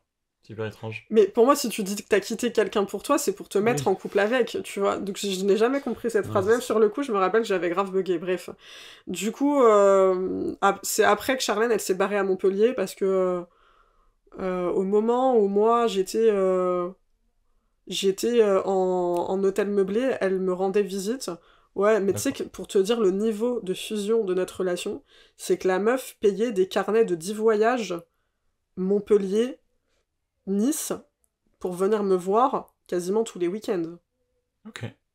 Non mais tu vois, donc il y a un moment... Ouais, non, Eh c'est mais, bizarre. non mais la relation, c'est-à-dire que j'ai fait le nouvel an 2014 chez elle à Montpellier, et genre, quand je suis repartie à Nice, elle pleurait toutes les larmes de son corps sur le quai de gare. Non mais, et c'était pas Trop des bizarre en petits vrai. pleurs, genre. Non mais, tu vois, non mais on avait pas une relation lambda, tu vois, on avait une relation forte, c'est pour ça que je ne comprends pas, bref. Mais Mais ok, non, pardon, du coup elle j'essaie de pouvait pas comprendre ça. m'héberger. Ok, donc au final, bon, donc là tu viens d'acheter ton appart.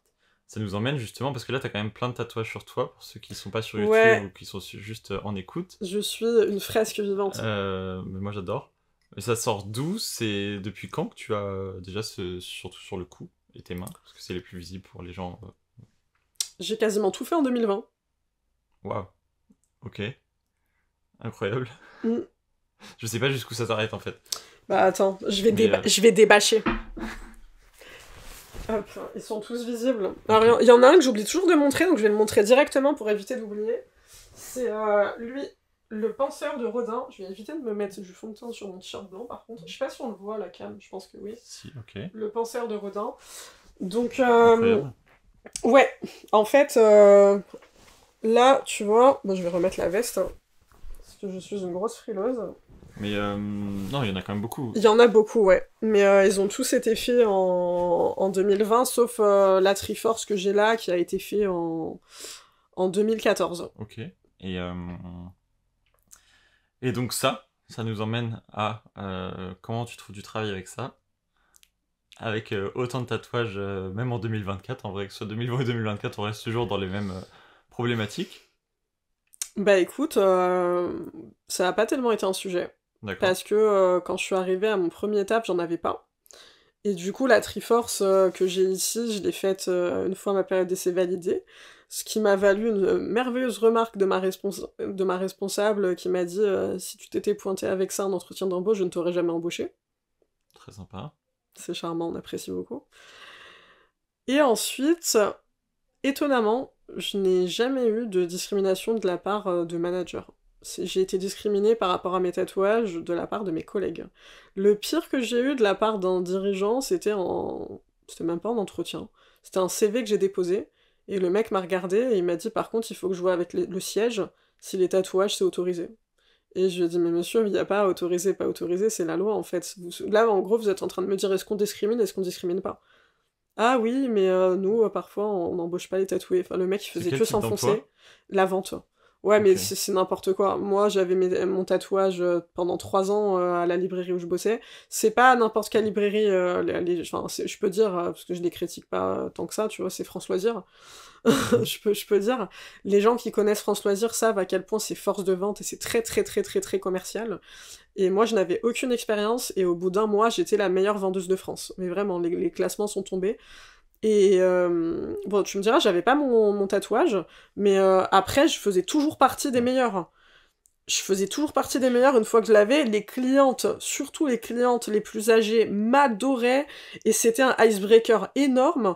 Elles venaient me voir et elles me disaient spontanément «Ah, mais il est beau! Ah, mais ça veut dire quoi? Ah, mais j'aime beaucoup votre tatouage!» Et tu vois, au contraire, le plus Ouais. dur dans la vente, c'est de créer le lien avec le client. Bon, bah Là, là, j'avais rien à faire, le lien, il était créé. Donc, au c'est sûr. contraire, tu sais que c'est ridicule, c'est puéril, les gens qui disent les tatouages, ok, mais pas en contact client. N'importe quoi en fait. J'ai pas fait que France Loisirs, j'ai bossé à Nature et Découverte avec mes tatouages, Ok. j'ai bossé à la Grande Récré, au contraire à la Grande Récré en plus t'as plein d'enfants et tout. Toutes les objections où tu peux dire oui mais voilà, oui mais pas dans tel secteur, pas du tout. Partout, D'accord. ça a sa place partout. Et là où j'étais discriminée par rapport à mes collègues, c'était quand j'ai bossé je vais pas citer leur nom pour le coup, mais j'étais en CDD et moi je voulais un CDI dans cet endroit à ce Ok. moment-là. Et il y avait, mais ça c'était, mais pour le coup c'est parti loin cette histoire. On est devenu l'attraction de l'open space. Hein. Je pensais pas que ça irait aussi loin. Il y a une meuf d'un coup qui me dit devant tout le monde, mais toi en fait t'es complètement malade. Tu t'es fait tatouer alors que ta période d'essai elle est même pas validée. Mais t'aurais jamais dû faire ça en fait. T'aurais dû attendre que ta période d'essai elle soit validée. Mais jamais de la vie, ils vont te prendre avec tes tatouages. Mais je lui ai dit, mais meuf, je suis déjà là, en fait. Elle me dit, mais oui, mais meuf, c'est pas pareil, CDI. Je lui ai dit, ah bon, pourquoi? Elle me dit, bah non, mais enfin, je sais pas. Elle me dit, moi, je te dis la vérité, je suis directrice, je t'embauche pas. Et plus elle parlait, plus en fait ça m'intriguait, j'avais envie d'en savoir plus parce que plus elle disait des dingueries. Et Ok. je disais, mais je comprends pas, c'est quoi qui te dérange? Ben je sais pas, je me dis qu'en fait t'es pas professionnel. T'arrives, tu veux un CDI, tu fais même pas d'efforts pour les cacher, tu fais même pas d'efforts pour... Enfin, t'arrives avec tes tatouages, je sais pas, moi je trouve que ça fait mauvais genre. Et là, je lui dis, mais c'est hyper grave ce que t'es en train de dire, en fait. Parce que, enfin, t'es en train de me catégoriser, de me juger sur mon apparence, alors qu'en fait, ce qui compte, c'est comment je bosse. Non, bah non, l'apparence, ça compte aussi. Et là, je voyais que tout le monde faisait style de travailler, mais que forcément Oui, tout le ouais, monde ça. entendait. Donc moi, à un moment, je regarde les gens et je dis, excusez-moi, est-ce que c'est moi qui suis folle? Il y a juste une meuf, Lisa, franchement, pour le coup, merci à elle, qui dit ah moi franchement je suis d'accord avec absolument tout ce que tu dis. Moi je lui dis Lisa je t'aime. Ok. Et ouais cette meuf c'était hardcore vraiment pour le coup. Et mais sinon non. Sinon ça a pas été un sujet. Ok. Et puis après j'ai été entrepreneur et je suis devenue entrepreneur et c'est même devenu ma force. Je t'en parlais en off. Je pense pas que si j'avais pas eu mes tatous ça aurait peut-être autant fonctionné pour moi, tu vois. Parce que finalement, c'est ça ma tagline. C'est les compétences avant Ouais. l'apparence, le savoir-être avant l'apparence. Et moi, tu sais, je remarque quelque chose de très très drôle. C'est que en été, on me reconnaît beaucoup. Enfin, quand je dis beaucoup, pour moi, c'est beaucoup. Je suis pas Angèle. Mais il y avait... Enfin, j'ai passé une partie d'août, de septembre à Paris, même si j'avais pas encore acheté mon appart. Notamment avec Émilie, une de mes meilleures potes qui vit à Lyon. Et j'ai le souvenir, tu vois, d'un jour où littéralement on avait fait, donc j'étais en débardeur, c'était en plein Ouais. été, on avait fait 100 mètres entre Châtelet et la Mutinerie, un bar où on passait grave de temps en août. J'ai été arrêtée 5 fois, genre. Parce que les gens, ils me Ok. reconnaissent de mes tatous. Mais Oui. là, en hiver, on me reconnaît encore, mais moins. Et c'est intéressant à observer, tu vois. Donc ouais, tu vois, moi je pense que le personal branding, c'est aussi hyper intéressant, c'est... Tu définis toujours une personne par un trait marquant. Genre la meuf avec sa photo de profil jaune, enfin la meuf... Et moi je sais que je suis la meuf tatouée, tu vois. Je le sais. Non, oui, la meuf tatouée de LinkedIn, je le sais, hein. Non mais voilà. C'est ça, ouais. Ou ouais, tu sais, la meuf lesbienne de LinkedIn. Il y en a qu'une. Ok, non mais c'est très vrai en plus. Parce que moi quand on me demande quitter, je te décris comme ça. Tu vois, voilà. Je décris vraiment tatoué LinkedIn. Bah oui. Ok. Ouais, c'est vrai. Et un sujet très... alors, qu'est-ce que tu fais du coup maintenant, surtout dans la vie, j'aime pas dire cette phrase, mais comment tu gagnes ta vie tout simplement. Et là tu dis que tu as pu acheter ton appartement cash, donc déjà bravo à toi. Merci. C'est incroyable, avec ce parcours. C'est un an de chiffre d'affaires, hein. Je trouve ça ouf. Clairement, j'aimerais beaucoup. Un jour, partagez ce podcast s'il vous plaît, merci beaucoup. Je te le souhaite. Donnez-moi des sponsors. Je te le souhaite de ouf. Sinon c'est vraiment c'est la vie, en vrai, que j'adore. Enfin, que j'adore. J'adore justement ces moments de vie qui fait que si ta maman ne t'avait pas viré, où t'en serais, on sait pas, mais d'après toi... Oh bah d'après moi, je serais encore en train de glander dans la terrasse, hein. Parce que moi, en fait, j'ai un problème, c'est que j'ai conscience que j'ai du potentiel, mais je suis une putain de glandeuse. Et personne me croit quand je dis ça, parce que j'ai une to-do list de mort, et que j'ai un Google Agenda blindax, mais j'aime beaucoup les plaisirs simples de la vie. Moi, j'ai un talent énorme, c'est que je peux passer de 7h à 21h sans rien foutre, littéralement. Juste, je suis là, et le temps, il passe. Et à l'inverse, et ça c'est terrible, je me déteste d'être comme ça, quand je suis à un stade d'urgence, où j'ai une deadline très courte, je suis dans un état d'extrême productivité. En fait, moi, je sais que si je le décide, je peux accomplir de très grandes choses, mais si je le décide, je suis une putain de princesse. C'est terrible d'être moi, je ne le souhaite à personne, hein. Mais sincèrement, non, moi je remercie ma mère. Enfin, vraiment, il y a des jours où je me dis, mais heureusement qu'elle l'a fait. Parce que si elle m'avait pas mis dehors, je pense que j'aurais rien foutu de ma vie, vraiment. Je serais là à attendre que le temps passe et à me dire, bah, tant que j'ai pas de deadline, qu'on me met pas la pression, bah c'est ok, j'attends et c'est pas grave. Mais en même temps, je pense que ça, tu vois, c'est révélateur d'un énorme manque de confiance en soi. Ça pourrait être pris comme un excès de confiance, mais pas du tout. C'est le fait de te dire que, de toute façon, en gros, personne t'attend. Alors c'est le cas, personne ne m'attend, mais en gros que t'as pas de valeur et qu'en gros, voilà, c'est que tu fasses ou que tu fasses pas, ça changera rien à la vie des gens. Donc en gros, reste à l'écart, quoi, tu vois. Je vois. Il y a aussi ce truc qui fait que t'avais pas le choix de réussir, entre guillemets. Enfin, même si t'aurais... Ah oui, non, mais moi, la vie, elle m'a laissé le choix de rien. T'as pas... on en parlait en off, mais je sais plus comment t'appelles ça. Un parachute doré, finalement. Ouais. Si tu rates, t'as rien et tu veux pas redevenir SDF. Donc, mais c'est pour ça qu'il fallait que j'achète content. Moi, je n'ai aucune famille. Quand je te dis je n'ai aucune famille, c'est je n'ai aucune famille. Donc demain, il m'arrive quelque chose, je n'ai que moi. C'est d'ailleurs pour ça que j'ai autant morflé du divorce, je l'ai compris. Alors déjà, avec le temps, j'ai beaucoup pris conscience que j'ai beaucoup idéalisé la personne. Ça, c'est mon grand trait toxique, c'est que j'idéalise beaucoup trop les gens. Mais c'est surtout l'incarnation de ce que représentait la relation pour moi. C'était ma seule famille, la seule personne pour qui, pour moi, j'avais de la valeur, la seule personne pour qui je comptais. Et pour moi, je l'ai perdue. Et j'ai réussi à avancer avec cette idée, et aujourd'hui, je pense être assez en paix avec ça. Mais ça, j'en ai pleuré pendant des mois avec mes amis proches, de leur dire... Et c'est con, parce que même eux, presque, ils m'insultent quand je leur dis ça, mais quand je leur disais ça, j'en étais profondément convaincue, je leur disais, mais tu sais que, pour moi, c'était la seule personne qui serait à mon enterrement. Aujourd'hui, je compte plus pour personne. Aujourd'hui, il n'y a plus personne qui s'inquiétera pour moi. Et en fait, pour moi, cette idée, j'y arrivais pas. Ok, je comprends. Enfin, voilà. C'est difficile d'être seul aussi, en vrai.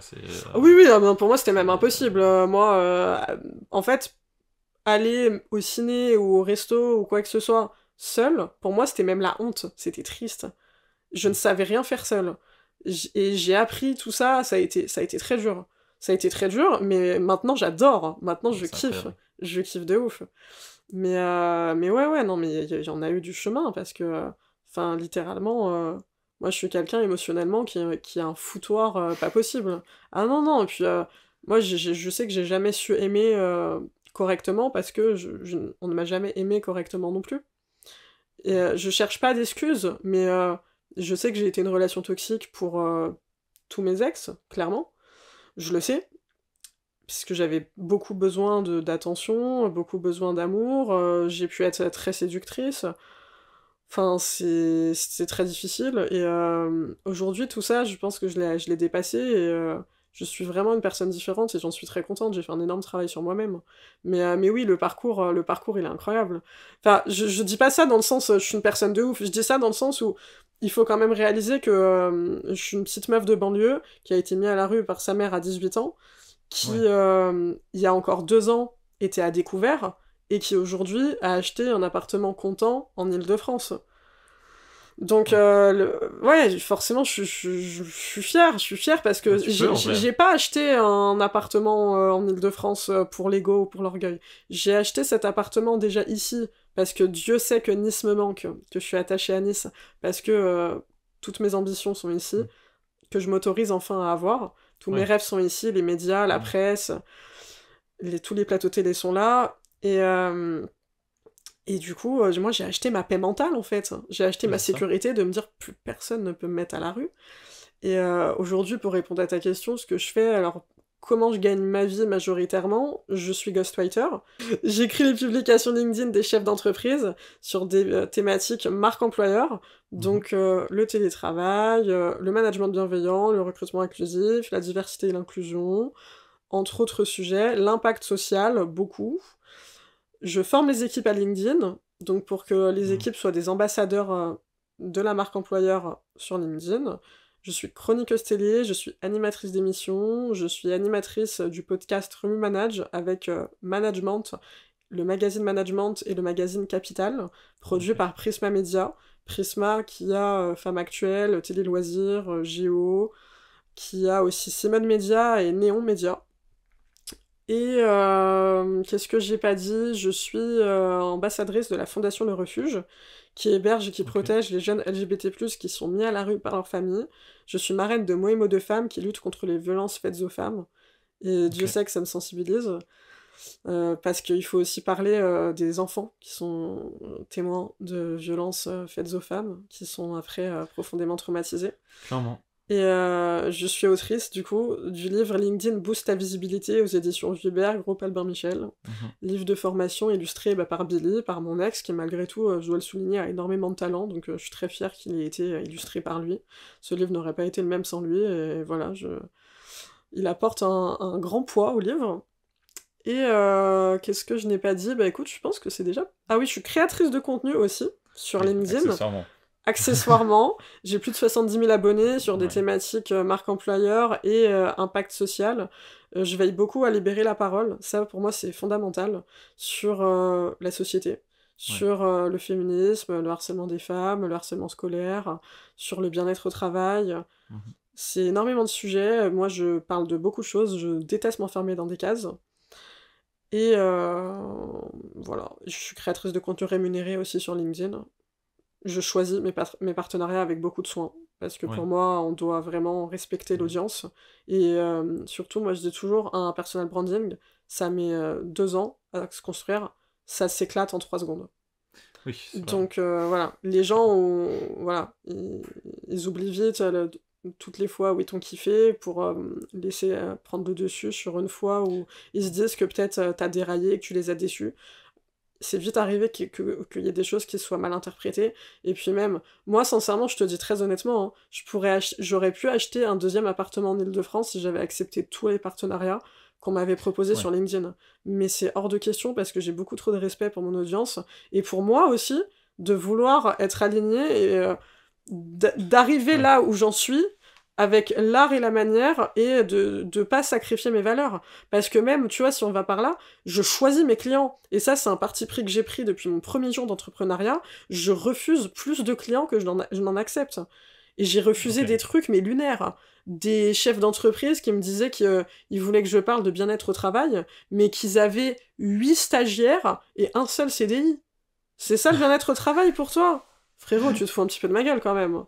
Ou alors l'autre chef d'entreprise qui me disait que il voulait que je parle de télétravail parce que, je cite, c'était la mode, mais que lui, il était anti-télétravail dans son entreprise. Mais arrêtons 2 minutes de se foutre de la gueule du monde. Ouais, clairement, oui. Donc non. Ah oui. Et à plus petite échelle, des gens où je sentais que ça allait pas forcément fitter, même des mini red flags. S'il y a un doute, il y a pas de doute. Moi, tu sais, que ça soit en couple, dans tout Ouais, dans c'est la ça, vie, hein.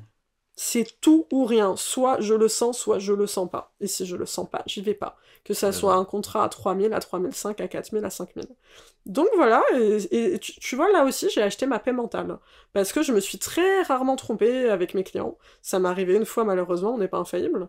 Oui. Et mes clients, aujourd'hui, c'est mes amis. Genre, Nolwenn, bah, je peux en parler, c'est public. Parce que tu sais, ghostwriting, si on dit ça, que c'est écrivain fantôme. Mais moi, j'ai la chance de bosser avec beaucoup de clients qui, bah, même sont fiers, en fait, de dire qu'ils Ouais, ouais, bossent c'est avec ça. moi. Et, Et je vois, c'est et que en plus, non, j'ai vu son post. Nolwenn, ouais, on a fait... moi, j'ai lancé un concept sur LinkedIn que j'ai appelé les coming out ghostwriting, où du coup, bah, Ok. les reveal ghostwriting, où je révèle, en fait, tout simplement l'identité de mes clients, et eux, ils font pareil sur leur LinkedIn. Un post que je leur offre, que j'écris moi-même, c'est très schizophrénique. Hein. Ouais, Moi-même sur moi-même. ouais, voilà. Bon, on va pas parler de la schizophrénie, c'est une maladie, donc c'est pas cool, mais voilà, t'as compris l'idée. Et du coup, Nolwenn, chez qui je suis allée à Lyon plusieurs fois, j'ai rencontré ses enfants. Et Ok. enfin, pareil, Virginie, j'écris ses posts, pareil, ça c'est public. Je suis allée chez elle à Lyon. C'est Aurélien, mon client fusée. Il faut parler d'Aurélien Barrière, je l'aime d'amour, il est exceptionnel ce mec, je souhaite à chaque entrepreneur d'avoir un client comme Aurélien Barrière. Le mec, ça fait Ok. depuis... c'était un de mes premiers clients, j'écris ses posts LinkedIn depuis fin mai 2022 du coup, mais il est gentil, il te casse pas la tête, il m'a jamais fait réécrire un post, il paye à l'heure, voire avant même. Il est d'une gentillesse, mais tu peux même pas imaginer. Et Trop bien. il m'a interviewé dans son podcast qu'il a lancé, Audace et Innovation, d'ailleurs, que je conseille à tout le monde, qui est génial. Et pour le nouvel an, il m'a écrit, il m'a dit ouais, viens dans mes bureaux, ça me ferait super plaisir que tu fasses nouvel an avec nous et tout. Au final, j'avais le moral dans les chaussettes. Moral dans les Oui. chaussettes, expression plus utilisée depuis 2002 par rapport au divorce. Donc bon, Oui, non, mais forcément. sur le coup, j'ai refusé. Et puis après, j'ai mes potes qui m'ont un peu Oui. tanné, donc j'ai accepté une autre invite. Où au final, j'ai fini en larmes parce que quelqu'un m'a posé des questions sur le divorce. Donc Oui. on a Ah, c'est super ça. bien commencé l'année, c'était merveilleux. Et On libère, c'est bien. mais là, en vrai, depuis le nouvel an, j'ai fait beaucoup de process et je suis contente parce que vraiment, je Ouais. me sens en paix par rapport au divorce, donc c'est cool. Mais ouais, non, j'aime tous mes clients et c'est parce que je les choisis. Oui, c'est ça. Trop bien. Incroyable parcours. Quel est le futur de Dorit? Qu'est-ce qu'elle veut? Bah écoute, Dorit, parle d'elle à la troisième personne, ça me fait penser à quelqu'un à qui je parle en ce moment qui fait ça aussi, ça me fait beaucoup rire. Dorit, qu'est-ce qu'elle veut? Et bah, Dites-nous. Dorit, en ce moment, elle a beaucoup de projets. Donc, bon, je vais quand même repasser à la première personne parce que ça fait bizarre. Alors, comme je te disais, il y a un réalisateur qui m'a proposé de faire un documentaire sur ma vie, sur mon histoire. Donc on se voit 2 fois par semaine pour travailler dessus. C'est Ah Loïc oui, ok. Coriou, que j'embrasse fort, qui est un homme fabuleux. Alors il faut que j'explique comment on s'est connus parce que c'est incroyable. En fait, j'ai un ami qui s'appelle Fabrice Greffet, qui m'avait invité à l'avant-première du film de Loïc, au Mucem à Marseille, qui est un Ok. énorme monument à Marseille. Le Mucem, je sais pas si tu connais, Non. c'est le musée, on va dire, voilà, national de Marseille, qui est vraiment énorme, énorme, énorme, énorme. D'accord. Et donc c'était l'avant-première d'un film, d'un ciné-docu pour être précis, sur le traitement des personnes âgées en EHPAD. D'accord. Donc bien entendu que je fais Paris-Marseille pour le voir, parce que moi, ça me passionne, tout ce qui est impact social, ça me fait vibrer et tout. Donc j'arrive, il y a tous les élus de la ville de Marseille, enfin beaucoup d'élus en tout cas, c'est un énorme événement. Et Mhm. moi, je veux parler au réalisateur, parce que je me dis, attends, je veux savoir sa vision, son why, pourquoi il a fait ce film. Puis moi, je suis quelqu'un de fondamentalement très, très curieux et tout. Et en fait, il me dit direct, ah mais je te suis sur LinkedIn, je suis content de te rencontrer et tout. Incroyable. Donc moi, j'étais choquée. Et on a une super bonne connexion. On se comprend tout de suite. Mais pour autant, j'ai pas la sensation non plus de l'avoir transcendé, tu vois. je me dis, bon, c'est trop bien, on a super bien fité, c'est cool, et voilà.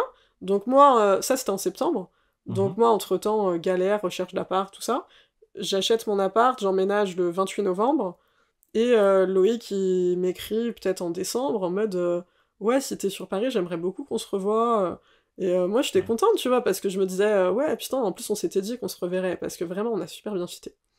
On se voit au Cost, c'était il y a un mois, un truc comme ça, et c'était lunaire. De tellement on était en phase, il y avait que nous. C'était incroyable, vraiment. Il me parle de son enfance, on a un vécu similaire sur beaucoup de choses. D'accord. Donc on se comprend encore plus. Beaucoup de choses sombres. Et il me dit assez vite, tu sais que t'es ma plus belle rencontre de 2023. Wow. Ok. Et moi, c'est pour ça que je te dis que j'avais pas la sensation de l'avoir transcendé. C'est que je pensais pas du tout que je l'avais marqué comme ça. Donc j'étais choquée. Et il me dit, et probablement de 2024. Et il me dit, mais tu sais que quand tu me parlais à Marseille, je t'écoutais et j'avais déjà dans la tête les images du documentaire que je ferais sur toi. Wow. Ok. Et je me doutais pas du tout. Et il me dit, si t'es d'accord, j'aimerais beaucoup qu'on travaille sur un documentaire sur ton histoire, parce que je pense que tu peux inspirer beaucoup de personnes. Ouais, Et il clairement. me dit, et puis en fait, il me dit, ton être est inspirant. Il m'a dit, c'est un terme que j'oublierai pas, tu es graphique. Ton visage est graphique, tes Mhm. cheveux... bon là j'ai un chignon, mais généralement tu le sais, j'ai les cheveux sur le côté, tes tatouages, tout est graphique. Et, et il me dit, ton histoire, on doit la partager si tu es d'accord.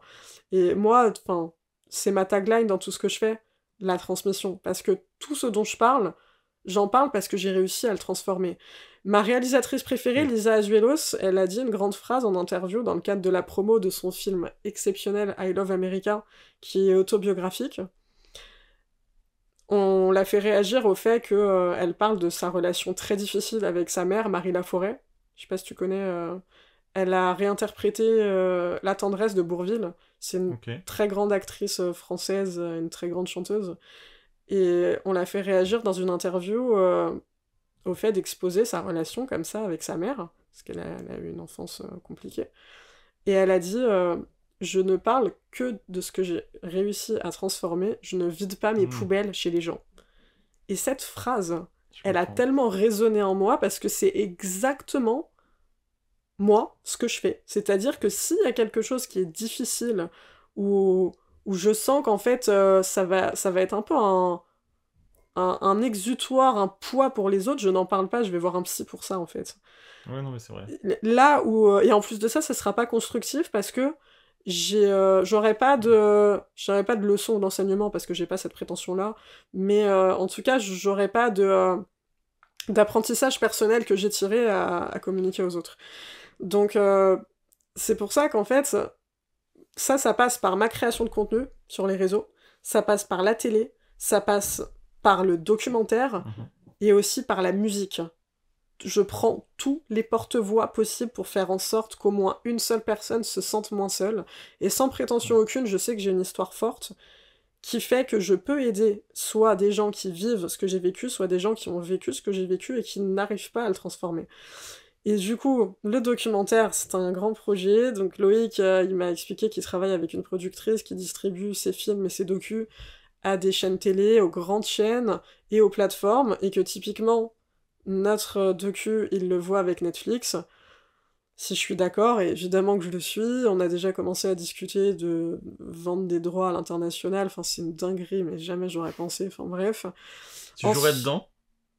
Bah en fait, ouais, l'idée, ça serait que ça soit beaucoup de voix off, quelque chose de très authentique, mais bien sûr, on me voit, c'est un docu. Donc c'est pas un Ah, film, hein, c'est un docu. ok. Et on va interroger des gens qui ont participé à ma vie, on va revenir sur des lieux marquants pour moi, enfin... Wow, ok. Ouais, ça promet d'être riche en émotions. Donc il y a ça, il y a mes deux pilotes d'émissions, Abracadamois et Doré Faut que je te parle. D'ailleurs, au moment où je te parle, bah, ce matin, enfin ce midi plutôt, j'ai fait un mail à un grand patron de chaîne télé, Mhm. ex-grand patron de label de musique, avec qui j'ai eu l'énorme plaisir et l'énorme honneur de passer une soirée, quelqu'un de Ok. très très humble, on a pris un verre, on a énormément fité, et tu sais, il m'a dit un truc, ça m'a amusé. Au bout de même pas 10 minutes, parce que tu sais, moi je m'intéresse beaucoup aux gens. On me le dit, ça c'est un truc qu'on me dit beaucoup, c'est t'as une capacité d'écoute assez ouf. Hmm. Et il me parlait de lui, en fait, il s'est présenté en premier, et moi l'idée c'était que je me présente après. Sauf que lui, il pensait qu'il allait se présenter et passer à moi, mais ça se passe pas comme ça en fait. Moi je veux en savoir plus. En plus, tu sais, moi quand tu me parles, ça va très très vite. Donc j'identifie des mots-clés où pour moi il faut rebondir plus et il faut creuser plus parce que ce premier niveau d'information ne me va pas, je veux en savoir plus. Donc il me disait qu'il était avant psy de la petite enfance. Explique-moi comment, pourquoi, mais du coup, en quoi ça t'aide aujourd'hui en télé, Ouais. et comment t'en es venu à bifurquer en télé. Oui, mais à ce moment-là, qu'est-ce qui a fait que ce stage, tu l'as pas cherché en télé et tu l'as cherché dans les RH? Et Ouais. à un moment, il me regarde et il me dit, mais tu sais que tu me déstabilises parce que j'ai pas du tout l'habitude d'avoir des gens en face de moi qui ont une lecture aussi profonde de ce que je dis Ouais. à travers leurs questions. Et il me dit, d'habitude, c'est moi qui fais ça. Et en fait, comme je savais pas quoi répondre, je lui ai dit ouais, c'est parce que je suis intervieweuse à côté. Et il m'a dit oui, non, mais ça se sent. Mais il me dit mais non, mais c'est pas que ça. Il y a une. Oui. Je sais plus comment il a dit ça, mais il m'a dit il y a des vraies capacités d'écoute et d'analyse derrière. Et ça, il me l'a plusieurs fois redit. Enfin Ok. bref, lui, du coup, on a vachement accroché et il m'a proposé. Enfin, il m'a donné son mail pour que je lui envoie mes pilotes d'émissions et tous mes textes de musique aussi. Donc, littéralement, c'est Trop le bien. mail le plus important que j'ai envoyé dans ma vie jusqu'ici. Donc, Alea Jacta Est, comme on dit, les dés sont jetés. On parle Incroyable. latin dans ton interview, Laurent. Super, ouais, j'adore. Et donc, il y a ça, il y a aussi le fait que bah, je reste ouverte à ce qui pourrait voilà, se profiler à Ouais. moi en télé tout court, hors mes propres émissions, Ouais. mes propres concepts, avec le producteur avec qui je travaille, Alexandre Jourdran. Voilà, peut-être des choses sur la chaîne où je suis actuellement ou d'autres, qu'on pourrait me proposer de reprendre des concepts, je ne sais pas. La radio, j'aimerais énormément aussi. Ça, c'est des choses qui sont peut-être en train de se faire. Après, il y a 2 livres qui sont en cours d'écriture. Donc, Vuibert, ils m'ont dit que ils relancent l'impression de mon livre, étant donné qu'il est quasiment en rupture. Trop bien. Ils sont contents parce que ça fait même pas un an qu'il est sorti. Il est sorti le 3 mai 2023. Donc ils m'ont dit, en même pas un an, c'est très bien. Il y avait Donc combien d'exemplaires? Je me rends je même sais pas plus compte. si on avait fait un tirage à 2000 ou à 3000, je sais Ok. plus. Et du coup, ils m'ont demandé d'écrire un autre livre sur un autre sujet. J'ai pas D'accord. le droit de dire sur quoi, c'est confidentiel. Mhm. Donc du coup, on travaille dessus. Je suis aussi en train de travailler sur mon autobiographie témoignage avec Albin Michel. Ok. Et avec mon ami Mehdi, donc son pseudo musique c'est Hamilson. Et bah du coup on travaille sur un album et je suis hyper contente parce que j'ai fini de l'écrire. Donc lui c'est un mec extrêmement talentueux, Mehdi je le connais de la fac, donc ça fait 12 ans qu'on se connaît. D'accord. C'est un ami, on s'était perdu de vue et il m'a recontacté sur LinkedIn il y a un an, un peu plus d'un an, un truc comme ça. Et depuis on reste en lien de ouf. Et il a toujours fait des instrus en fait. Et il touche des royalties pour des instrus qu'il fait pour des artistes et tout. Trop bien. Donc finalement, en fait, c'est une évidence. Donc là, il va faire les instrus de l'album et puis après, voilà, ça va partir en maison de disque. Et tu sais, je vais te faire rire, je pense, parce que c'est vraiment, tu vois, ça me rapporte aujourd'hui 0 thune, mais c'est ce qui me fait le plus vibrer. Parce qu'en fait, tu vois, c'est une part de moi. Moi, je suis quelqu'un de très sensible et la musique, je m'exprime quasiment qu'à l'écrit, tu vois, et sur ça. C'est pour ça que je suis très forte avec les gens en vrai, mais c'est important d'extérioriser ça, Mhm. et je sais qu'en plus c'est très universel mes textes, et que ça peut aider des gens. Ok. Et voilà, donc ces projets-là, C'est déjà beaucoup là. je pense que Ça c'est fait déjà... énormément de choses. Je pense que c'est déjà pas mal, ouais, Clairement. ouais. Ok. Je te remercie beaucoup. Bah merci Est-ce à que toi. tu aurais quelque chose à partager ou un conseil à donner, peu importe ce qui te vient? Parce que tu n'aurais pas partagé, je pense que tu as partagé déjà beaucoup, beaucoup de conseils, mais Eh ben si écoute, jamais. ouais, et ben un conseil tout simple, soyez toujours vous-même. C'est hyper con, hein, mais Et les gens ont tendance à se formater, à se normer à la société en se disant qu'ils seront mieux acceptés et que ça leur ouvrira plus de portes. Mais dans la vie, il y a une énorme concession à faire, c'est se fermer les mauvaises portes et s'ouvrir les bonnes portes, celles qui nous ressemblent. Et ça marche pour tout, ça marche surtout pour le taf. Parce qu'on bosse de 9h à 17h, c'est pas pour jouer un rôle et pour porter un masque, mais ça marche aussi dans les amitiés ou dans un couple. Si tu sens que tu dois te formater à l'image qu'on attend de toi, c'est que t'es pas au bon endroit en fait et tu seras pas heureux. Donc vraiment, faites-vous le plus beau cadeau que vous pouvez vous faire à vous-même, libérez-vous. Libérez votre plein potentiel, ça c'est le jargon managérial, mais pour le coup vraiment ça marche aussi dans la vie, et faites-vous le cadeau d'être vous-même sans concession et sans condition. Ok, merci beaucoup pour ce message. Merci à toi.